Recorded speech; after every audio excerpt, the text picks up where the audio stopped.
So, what's up mga igala? Good day! Welcome back to my YouTube channel, Ngobs TV Moto Vlog. Ayan, for today's video mga igala, mag-i-install tayo ng Moto Wolf CP holder with charger. Ayan, with charger. Kasi, itong luma natin, nasira na to dahil sa pagka-disgrasya ng bayaw ko. Ayan, natanggal na rin, nasira.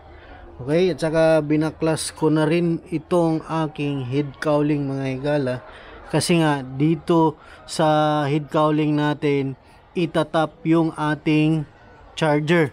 Okay, so dati-dati itong ating CP holder na may charger, dito yan nakakabit. Oh, ayan, ito yung na wire, kinabit ko yan dito. Natanggal pa to. Yan, kinabit ko yan dito. So, pag i-install natin, dito rin natin ikabit.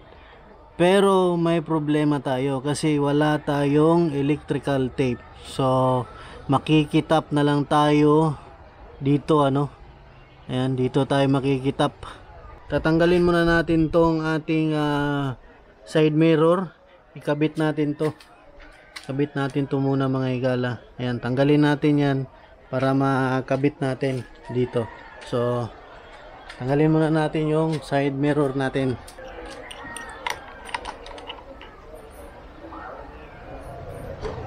Ayan. So, ayan, natanggal na natin. Ayan. So, dispatcha na natin to. Pwede pa tong magamit. Pero siguro dito sa isang motor ni John, pwede natin yung ikabit dito. Okay. So, ito, tatanggalin natin. Yan, para madali nating ikabit. Mayan na natin tong ikabit tong buo, isa-isa lang. Yan, so ito muna tong ikabit natin. So walang tagahawak ng ating camera mga higala, no? So patayin ko muna. Mahirap eh.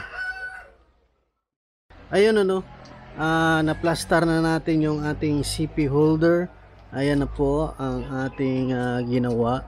Yan lang po yung gusto kong mangyari at maposisyon yung ating CP holder mga higala, yan po yung gusto ko. Gusto ko dito sana, kaso yung ating charging port natin medyo nandito sa gilid at saka nandito sa baba. So yan, hinanap ko yung magandang posisyon. Ito na yung pinakamaganda para sa akin at mas visible siya tignan, maganda. Tapos yung wire o yung cord ng ating charging port ay nilagay ko dito sa ilalim, yung sa may butas. Ayan, nilagay ko dyan ko pinadaan mga higala, tapos paikot dito. Ayan, ganito. So tinupi ko siya, lalagay ko siya dito sa pinakaloob ng ating leg shield. Yan, kasi sa loob niyan wala namang laman yan sa loob, palos ano lang naman yan, mga wire din. So hindi siya maano dyan mga higala. Tapos ilabas natin to dahil wala nga tayong electrical tape. So makikiano na lang tayo, makiki hits. Ay, teka, aalis yata si John, mulakaw na ka? Ayun. So, aalis si John. So, magpapasabay na lang pala tayo ng ating electrical tape. Bibigyan na lang natin siya ng pera para dito natin siya ikabit mga higala.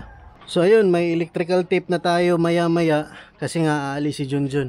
Ayun, kasi susunduin niya si Binbin mga higala, So, ayan, hintayin natin siya. Tapos kung magtatanong kayo saan natin to ikabit tong kulay pula, okay, yung kulay pula is positive, hindi po ba? So sa Yamaha ang positive line nila is kulay brown. Itong mga kulay brown na yan. So pwede kayong mag-tap dito. Tapos yung kulay itim is yung ground.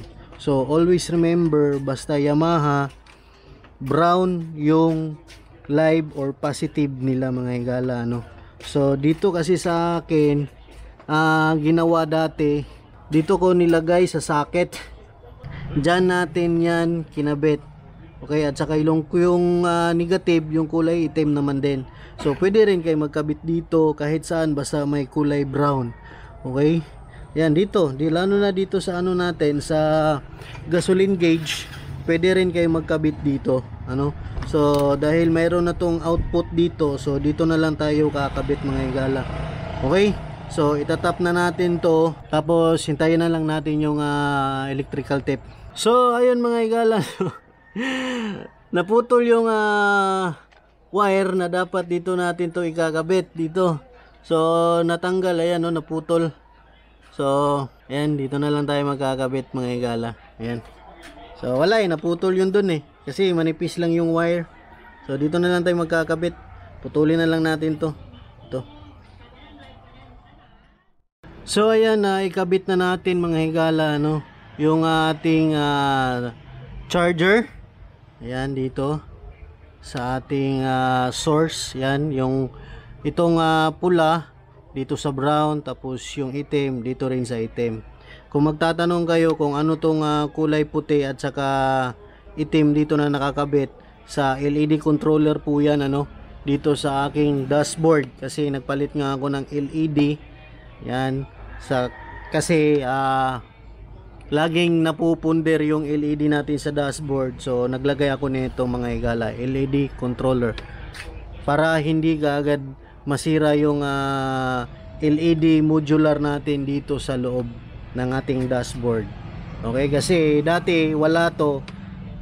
Every week ako nagpapalit kasi nga lagi siyang napupunder, ano. Ngayon hindi na siya napupunder kasi may controller na siya. Tsaka may remote control din to mga higala. Ayan. So kung bibili kayo nito, so ayan po yung name nyo, LED controller. Okay, RF remote control. Ayan. So ngayon balik tayo dito sa ating topic. Ayan, so itatry natin ngayon kung gagana ba yung ating charger. Ayan, dahil nakakabit na, try natin. Sana yung susi. Yan.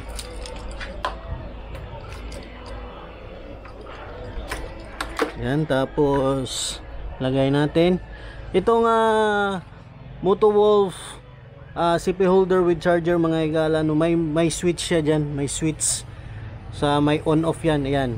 Pag naka-on, nagkukulay blue. Ayan, pag naka-off, walang kulay blue. Ayan, nag-on off yan. So ibig sabihin gumagana yung ating charger.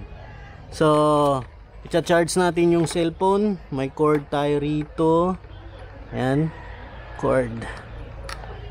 So, paano ba to? Ayan. Tapos try natin dito sa ating cellphone kung kagana ba. Ayun, nag-charge nga. Ayun, ayos. So nagcha-charge siya mga higala, no. Yan.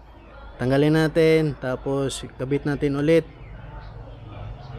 Ayan, nagcha-charge yung ating cellphone. So ayun, gumagana mga higala yung ating CP holder Motowolf. Yan, with charging port, o tawag dyan, with charger. Ayan. Nalilito na naman ako, no. So ulitin natin. So gumagana po yung ating CP holder with charger mga higala. Yan, Motowolf. So patayin na natin to. Yan, so hintayin na lang natin yung ating electrical tape para ma-close na natin to mga higala. So ayun, hanggang dito na lang mga higala. So maraming salamat sa pagsubaybay. Please subscribe sa aking YouTube channel. Thank you so much. So hanggang dito na lang, and ride safe to all mga higala. Until next vlog natin. Thank you.